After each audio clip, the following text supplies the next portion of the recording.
저번에는 전반적인 어떤 리테일의 변화, 온라인으로 이동이 가속화됐다. 이 오프라인 리테일이 사라질까? 앞으로도 오프라인은 중요한 채널로 남을 것이고 Z세대들의 어떤 자발적인 디지털 세계와 단절될 니즈가 있다. 그리고 코로나로 인해서 또 소비의 어떤 트렌드의 변화를 이 홈 트레이닝 있잖아요. 홈트. 이 영역이 앞으로는 훨씬 더 안전, 그리고 위생, 클린 쇼핑이라고 소비자의 관점에서 이들이 원하는 불편함, 이 페인 포인트가 무엇인가? 오늘은 언택트 시대에서도 이 오프라인 매장은 살아남는 중요한 채널이다.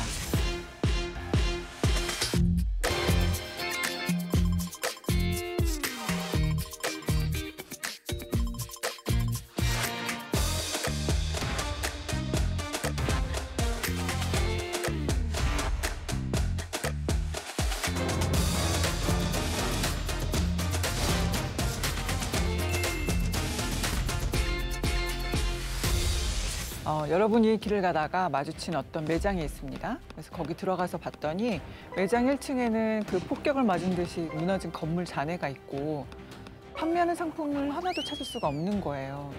층계를 올라가다 보니까 이번에 이제 거대한 그 육족 보행 로봇이 움직이는 걸 발견하게 된 거죠. 주위를 보니까 뭔가 이렇게 상품이 보이는데요. 상품이 여기 있습니다. 네. 여기 파는 물건이 뭔지 보이세요? 사실 여기는 그 선글라스와 안경을 파는 안경 회사 매장입니다. 아니 그러면 안경이랑 이렇게 로봇이랑 어떤 관계고 서울에서 땅값 비싼데 이런 곳에 플렉스를 했을까라고 생각을 하실 것 같습니다.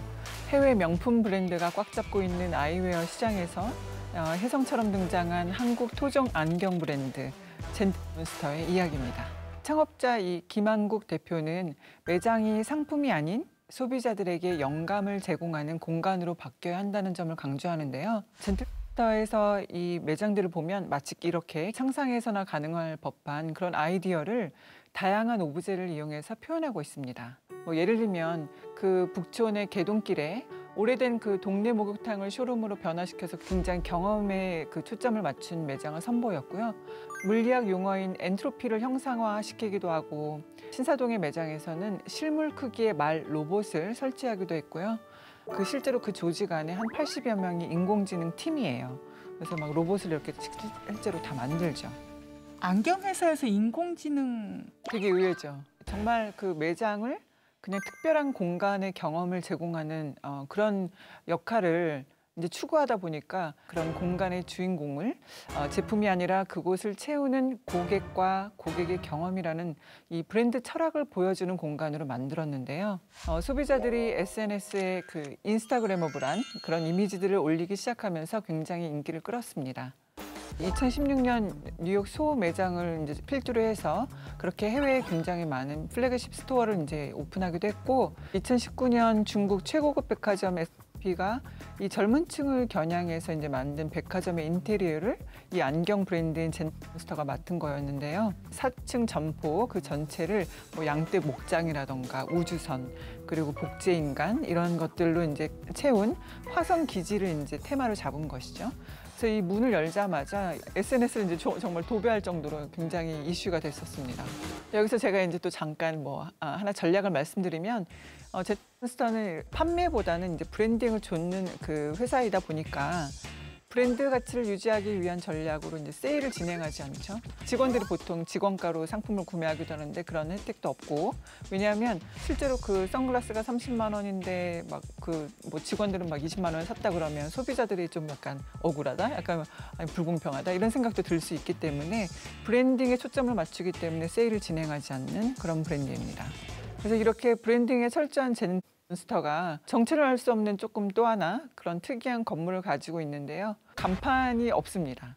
그리고 건물 이름도 짓지 않고 테스트 빌딩으로 이제 등록을 한 곳이 바로 본사 건물입니다. 이 파격과 그리고 혁신을 모토로 한 다양한 아이디어가 여기서 탄생하는 것이죠. 근데 생각해 보시면 사실 요즘에 다 온라인으로 쇼핑하는 세상인데 왜 이렇게 젠몬스터가 다양한 오브제도 만들고 로봇도 만들고 그럴까 이렇게 궁금하실 수도 있을 것 같은데요. 그 어떤 배경에는 이제 그 소비 자체가 일종의 문화생활이다 그런 측면이 있고 상품을 진열하고 판매하는 것이 목적이었던 어떤 그 오프라인 소매 매장이 소비자 경험을 위한 관람 공간 이렇게 이제 변화하고 있다는 점에 주목했기 때문입니다. 온라인에서는 우리가 개인적으로 쇼핑을 한다면 사실 오프라인에서 매장은 내가 혼자 가는 대신 사실 친구들과 가기도 하고 가족들과 가기도 하고 혼자 가더라도 직원과의 어떤 그 인터랙션이 있다 보니까 일종의 소셜 활동이라고 볼 수 있는 거죠. 그리고 우리가 워낙 이제 디지털에 그렇게 좀 약간 파묻힌 그런 생활을 하다 보니까 오프라인 공간에서 어떤 이런 새로운 경험이 일종의 놀이처럼 느껴지는 측면도 있습니다. 우리가 뭐 예를 들면 뭐 서울 이런 매장을 가거나 하우스도 가보면 그 화산을 형상화해서 그래서 검정색의 케이크에 그리고 초록색 그 말차 크림으로 용암을 이제 분출하는 그런 효과를 낸 그런 케이크들이 있어요. 사실 이게 우리가 뭐 먹는 디저트 카페를 가더라도 그거 자체가 굉장히 재밌다. 재미를 찾아서 뭔가 가는 그래서 일부러 찾아가는 그런 놀이인 경우도 있는 것이죠. 그래도 어찌됐건 본질은 안경을 파는 회사잖아요. 그렇죠. 이게 매출에 도움이 되나요? 이게 사진만 찍고 튀는 거 아닌가요? 근데 가보시면 사실 케이크 값이 엄청 비쌉니다. 이게 엄지손톱만한 미니 크로아상이 따로 있어요. 4개가 뭐 4,000원, 뭐 예를 들면 이런 식으로. 젠틀부터가 생각하는 것은 상품을 많이 팔지 않아도 특별한 상품을 팔고 그 상품을 파는 게 아니라 경험을 판매함으로써 오히려 그게 매출에 도움이 되게끔 가격 정책도 이제 그렇게 가고 있는 거죠. 가성비 관점으로 보면은 말도 안 되는 가격. 근데 가성비를 따지면서도 이런 경험을 좋아하는 세대가 바로 이제 Z세대라고 볼 수가 있습니다. 매장에 가면 인스타그램에 꼭 올려야 될 것 같은 그런 데 가고 싶어 하고 상품을 바라보고 소비를 바라보는 그런 시각이 이제 많이 변하다 보니까 굉장히 겉으로 보기에는 이거 무슨 가성비가 있나, 이게 요만한 크로와상 우리가 먹어봐서 뭐 하나, 약간 그런 느낌이 드는 매장도 사람들이 굉장히 많이 찾아가게 되는 것이죠. 저 같은 사람은 가면 화내겠군요. 저도 가끔 화나죠. 이거 뭐 요만해요. 손톱만 해요. 네. 그래서 이렇게 뭐 재미있는 상품을 접하건 뭐 공감해서 어떤 영감을 얻건 이런 쇼핑의 순간이 우리의 뇌를 자극해서 사실 이렇게 도파민이라는 신경 전달 물질을 생성시키기도 하는데요. 이로 인한 행복한 감정이 그 매장과 이런 공간 그리고 경험을 다시 찾게 만드는 것입니다. 그래서 이렇게 상상의 스토리를 담은 컨셉을 이렇게 독특한 오브제 중심으로 상품이 아닌 브랜드 정체성의 표현과 그리고 소통에 집중하는 것이 바로 이제 매장의 미디어화라고 말을 할 수가 있는데요. 브랜드 비전을 소비자와 소통하는 데 중점을 두었기 때문에 이 플래그십 매장이나 쇼룸의 개념을 뛰어넘어서 어떠한 그 랜드마크처럼 이렇게 여겨질 만한 매장으로 만드는 영감 전략이라고 이제 할 수가 있습니다. 이거는 이제 굿바딘인데요. 매장의 미디어화라는 것을 좀 전에 언급을 했었는데 이렇게 카페나 갤러리 그리고 뮤지엄 등을 오픈하는 것도 매장의 미디어화입니다. 그래서 명품 브랜드 굿가 피렌체 지역에서 그 뮤지엄과 그리고 레스토랑이 구성된 굿가든을 오픈했는데요.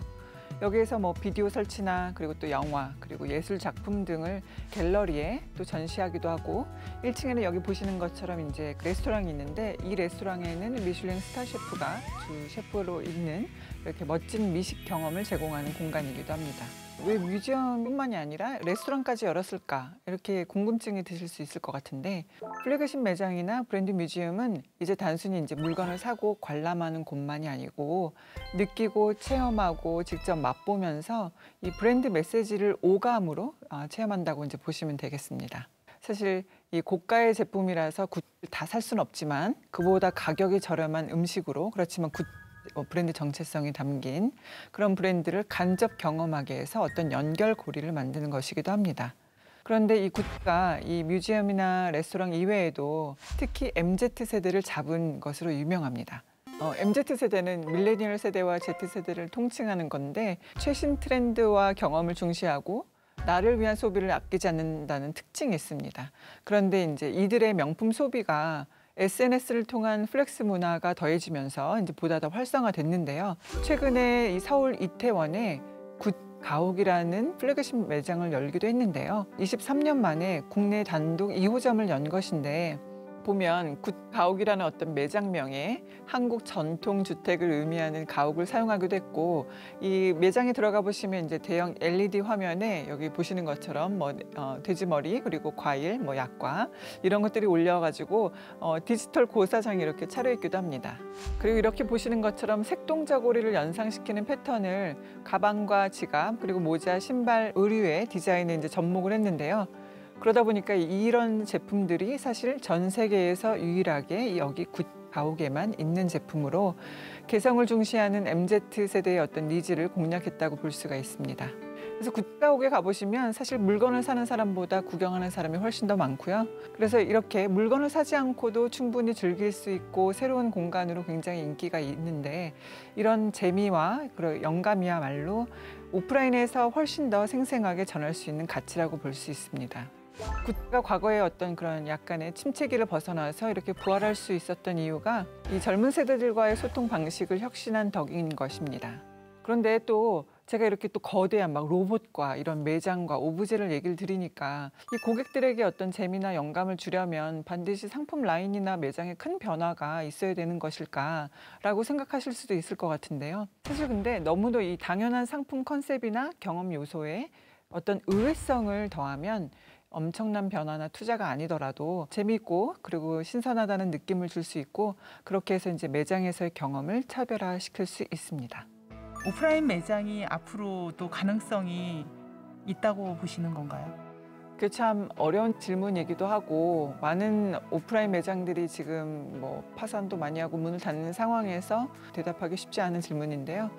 저는 오프라인이 앞으로도 굉장히 중요한 채널이고, 앞으로도 오히려 이렇게 다양하게 변화하는 오프라인은 앞으로도 성장할 수 있는, 그래서 성공과 그리고 실패가 내가 변할 의지가 있느냐 없느냐, 그리고 소비자를 어떻게 좀 이해할 만한 노력을 하느냐 안 하느냐로 좀 구분이 될 것 같은 그런 생각이 듭니다.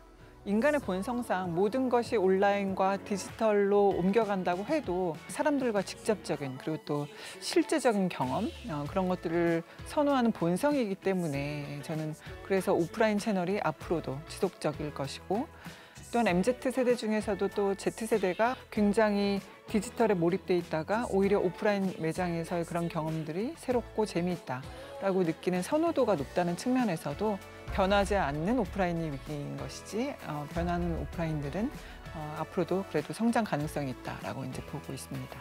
오늘의 한 줄 리뷰는 매장 공간에서 재미와 영감으로 소통하라.